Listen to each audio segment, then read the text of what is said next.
Которые мы видим на небе, состоят из мельчайших капелек воды, поднятых с поверхности Земли нагретым воздухом. Водяные капельки настолько малы, что парят в воздухе. Внутри больших облаков циркулируют теплые и холодные потоки воздуха.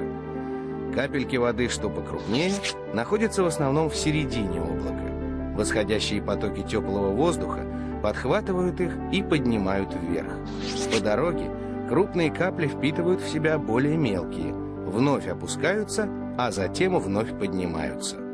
Наконец, капли воды в облаке становятся настолько крупными и тяжелыми, что теплые потоки воздуха уже не могут их удерживать. Под действием силы тяжести капли падают на землю в виде.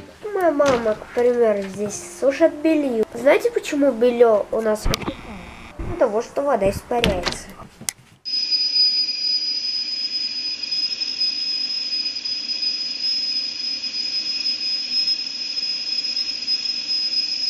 Видите, уже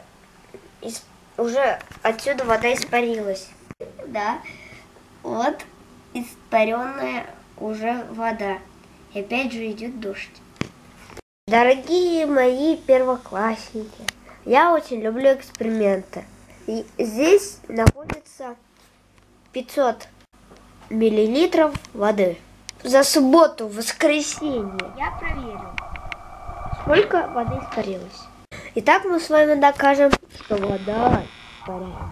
Ветер – это теплый холодный поток воздуха. Вот смотрите, как это происходит. Только вместо журнала там теплый холодный поток воздуха. Когда теплый, это когда он вверх стремится, а холодный вниз. Вот и от чего получается ветер. Люди научились использовать и дождь, и ветер. Дождь мы используем, чтобы поливать поля. А вот ветер, когда человек ставит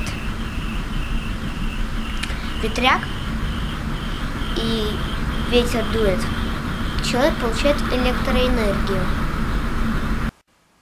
Научился управлять дождем. Дождь разгоняют, а могут собрать. Дешевый вариант – это цемент в виде порошка, более дорогой вариант – это йодистое серебро. В результате на этих крупных частицах образуются большие капли, которые выпадают в виде дождя. И второй способ – это охлаждение облака для усиления естественной конденсации. Для этого в тучи распыляют жидкий азот или сухой лед. Эти вещества обладают очень низкой температурой, и общая температура в облаке немножечко понижается. Этого понижения достаточно для того, чтобы образовывались более крупные капли, которые выпадали в виде дождя.